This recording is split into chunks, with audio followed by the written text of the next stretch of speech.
Et quand on s'informe, ben, on peut être appelé à agir autrement.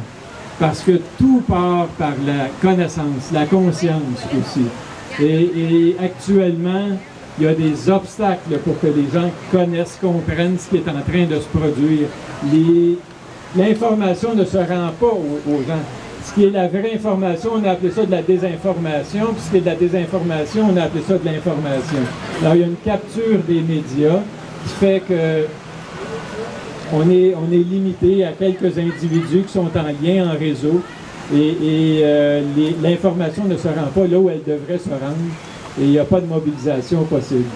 Alors, je pense que c'est important. J'ai participé, j'ai eu la chance d'être invité à observer la commission d'enquête citoyenne nationale. Et il y a eu des présentations d'experts, évidemment, qui sont venus étaler au grand jour les incohérences de la santé publique, les incohérences de toutes nos instances politiques. Et le grand problème, le grave problème, c'est qu'il n'y avait aucun journaliste qui était là pour participer, pour écouter. Personne, malgré l'invitation, personne de la santé publique n'a osé se présenter, réfléchir, se faire brasser un peu les idées et connecter avec des gens, parce qu'il y a eu des témoignages bouleversants, des témoignages poignants. Il y a des témoignages que vous allez entendre si vous écoutez ça. Vous ne pourrez pas, si vous êtes un humain, vous empêcher de pleurer. De pleurer devant le désastre. Et particulièrement, en tout cas, moi, une des choses qui m'avait, en plus du témoignage de notre ami François, qui était d'une droiture incroyable. Et puis, écoutez ça, moi je dis, ça va être le cadeau à mes enfants là, pour Noël. Je vous donne le témoignage de François à la commission d'enquête. Écoutez ça, les enfants. C'est comme ça qu'il faut vivre. C'est droit. C'est la droiture. C'est quelque chose qui nous soutient de l'intérieur. Et puis aussi avoir autour de soi un groupe de soutien. Parce que tout seul, on est mort.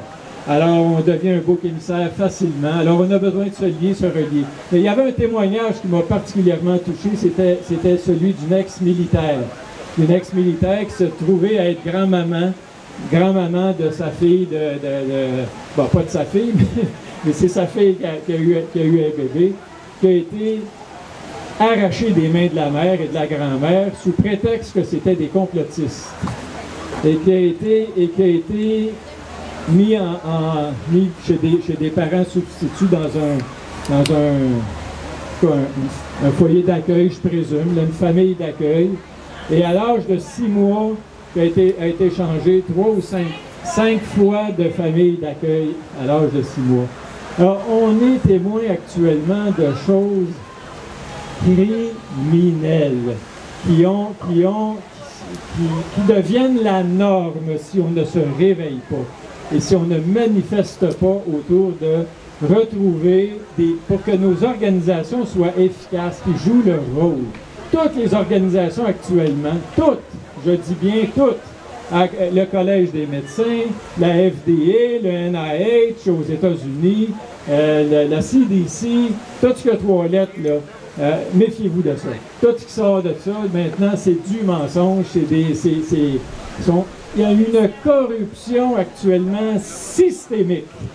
Et pour découvrir le réel, il faut aller plus loin que ce que notre docteur nous prescrit. Prenez le temps, avant d'ingérer quelque chose, de faire vos recherches. Prenez le temps d'aller voir. Prenez le temps de vous informer. Il n'y a jamais d'urgence à se faire traiter. Je dis, on transforme tout en maladie actuellement.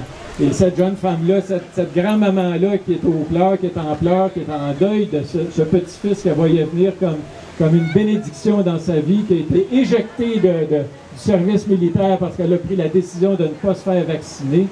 Et c'était une femme admirable, courageuse, qui aimait son boulot, qui s'est faite violenter d'une façon inimaginable, avec la bénédiction de notre premier ministre qui dit on n'a jamais obligé personne à se faire vacciner, à se faire injecter au Canada. Mais, puis on entend ça, on devrait, les étudiants qui entendaient ça, il aurait dû chacun avoir une tomate pourrie dans les mains et lui lancer en plein visage. C'est inimaginable actuellement de voir à quel point on ment et que tout le monde absorbe ça comme si c'était la vérité.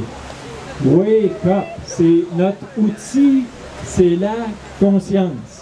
Et on n'est pas conscient tout seul, on est conscient parce que des gens conscients autour de nous autres qui nous éveillent, comme Mario Roy, qui vit, qui a des choses à partager, comme François.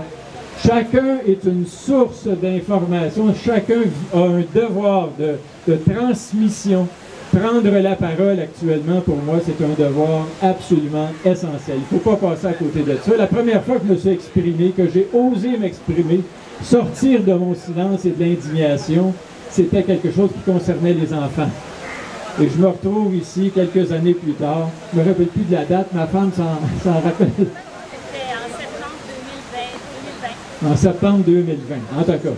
Ça fait déjà presque 2 ans et demi. Et puis je suis ici encore pour la cause des enfants. Pour moi, les enfants, c'est la suite du monde.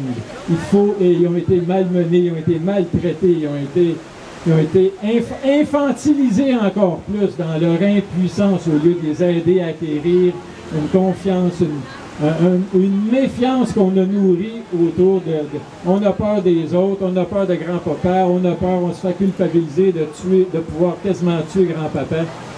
C'est d'une violence insoutenable. Et c'est fait sur le bon principe, for the common good. Alors quand on nous dit ça, for the common good, c'est pour le bien commun. Méfiez-vous de ça. Alors c'est le courage, la foi, la confiance, la paix intérieure qui doit nous guider actuellement et retourner à ce qui est précieux pour nous autres, notre système de valeurs, et le faire vivre et le transmettre si possible. Alors, merci beaucoup pour votre présence et puis merci mon amour d'être là avec moi. Merci.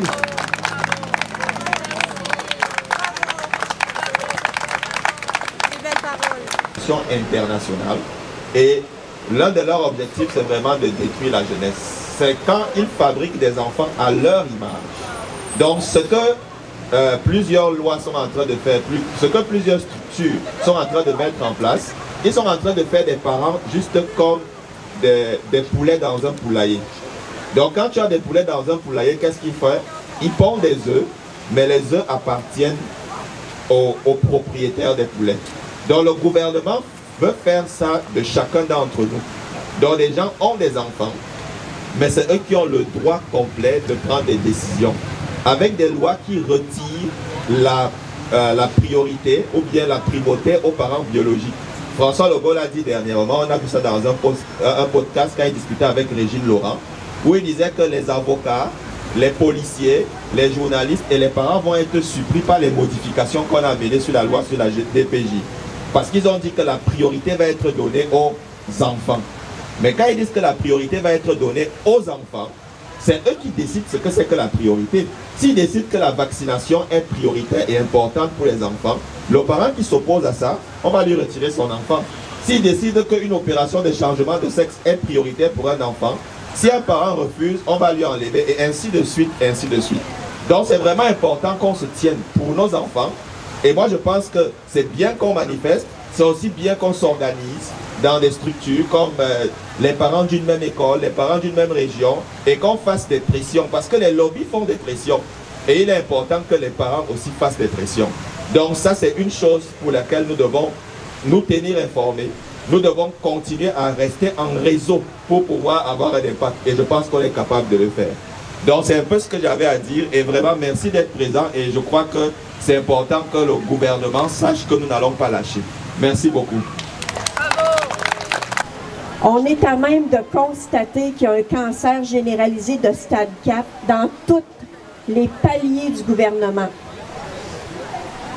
Puis malheureusement, la DPJ est incluse là-dedans. C'est les enfants et les familles qui en souffrent, malheureusement. On doit travailler ensemble, les citoyens. Démocratie directe, dans le fond, c'est un groupe de citoyens qui se sont levés et qui ont dit « La politique actuelle, ça n'a plus aucun sens. Il faut que ça marche autrement. » Oui. Bien, j'en fais partie aussi. On est 9 personnes qui ont parti cette démocratie-là. Parce qu'on réalise qu'au Québec, on n'a pas de démocratie. Je ne sais pas si vous avez réalisé que ce n'est pas voté aux 4 ans que c'est de la démocratie. Parce que pendant 4 ans, ce qu'ils font, c'est qu'ils prennent notre argent et ils font ce qu'ils veulent avec. Ils ne nous demandent pas la permission souvent de faire ce qu'ils veulent avec notre argent. Alors, la vraie démocratie, c'est qu'on devrait être au cœur des décisions, nous, pour participer à ce qui se passe. Puis on ne l'a jamais été au cœur des décisions. C'est toujours eux qui ont pris les décisions parce qu'on votait ces gens-là en qui on devait avoir confiance. Puis ils nous déçoivent presque tout le temps. Et plus que jamais, ils nous déçoivent dans les dernières périodes qu'on passe. On le voit sur toutes sortes de projets qu'ils font présentement. Puis on n'est pas vraiment écoutés ou respectés dans ce qu'on croit vraiment, nous, les citoyens. On n'a pas été éduqués à comprendre ce qui se passe présentement. On ne l'a pas appris à l'école. On ne sait pas c'est quoi une démocratie où on devrait se responsabiliser, être éduqué, puis être informé, puis s'engager. On ne sait pas c'est quoi. On a toujours fait confiance à ces gens-là, puis ça a donné quoi à date de leur faire confiance? Il y en a-tu, ils peuvent dire qu'ils ont vraiment confiance en ces gens-là? Alors moi, je suis là, je ne suis pas en politique, je suis en démocratie pour établir une démocratie. Allez voir notre site démocratiedirectquebec.com, on a créé une plateforme de propositions. Les citoyens ont commencé à mettre des propositions dessus. Ce qu'on allait faire, c'est aller voir ça, aller voter dessus, les améliorer, puis décider de s'unir autour de nos idées. On veut que ça soit une démocratie qui parte du peuple, qu'on ait une fonction publique qui va servir le peuple. Mais il n'y aura plus de pouvoir. Le pouvoir va venir du peuple. On va s'organiser. C'est tout un changement de dynamique qu'on n'a pas connu encore, et au Québec et partout dans le monde. Ça a toujours été fait par des groupes pyramidales comme ça, avec des ministres, des premiers ministres ou des présidents aux États-Unis. C'est toutes des structures pyramidales de pouvoir. Il faut défaire ça parce qu'on n'y arrivera pas si on ne le défait pas. D'ailleurs, Daniel, avec une vraie démocratie directe, il n'y en a plus de partis politiques parce que c'est le peuple qui décide. Dans une vraie démocratie, il va y avoir de la communication. Puis la communication, c'est super important. La clé, là, c'est d'apprendre à s'écouter avec respect et ouverture d'esprit. C'est sûr qu'on est tous différents, on a des points de vue différents, on va apporter des solutions différentes, mais si on s'écoute avec respect et on ne se juge pas, on va finir par apporter des solutions ensemble, puis on va s'entendre sur un consensus. C'est ça la clé d'une vraie démocratie, c'est de se parler. Puis la pire affaire, c'est de se comparer puis de juger. Ça, il faut arrêter ça. Je vois trop ça présentement. Et quand on va commencer à se parler en adulte, en responsable, en personne qui se respecte, ça va bien aller. On va réussir à établir une démocratie. Fait que c'est un gros défi qui nous attend, mais ça, c'est le fun des défis. Alors, c'est juste de se prendre en main, de décider d'être responsable, d'apprendre à se communiquer ensemble, puis on va y arriver. Alors voilà, j'avais ça à vous dire aujourd'hui. Merci. Merci d'avoir été là, tout le monde. Merci pour votre présence. Aujourd'hui, c'était juste le coup de départ. Il y a d'autres actions qui vont se faire, qui vont se mettre en branle. Donc, on va vous tenir au courant pour le reste. Mais je voulais vous dire qu'on ne fait pas ça pour rien aujourd'hui. Et s'il y a des parents qui ont besoin d'avoir des lettres pour l'école par rapport à tout ce qui se passe, des polémiques, des drag queens, transgenres et tout ça, j'ai des lettres de consentement, plutôt de non-consentement, si vous voulez les envoyer à l'école pour protéger vos enfants. Merci beaucoup.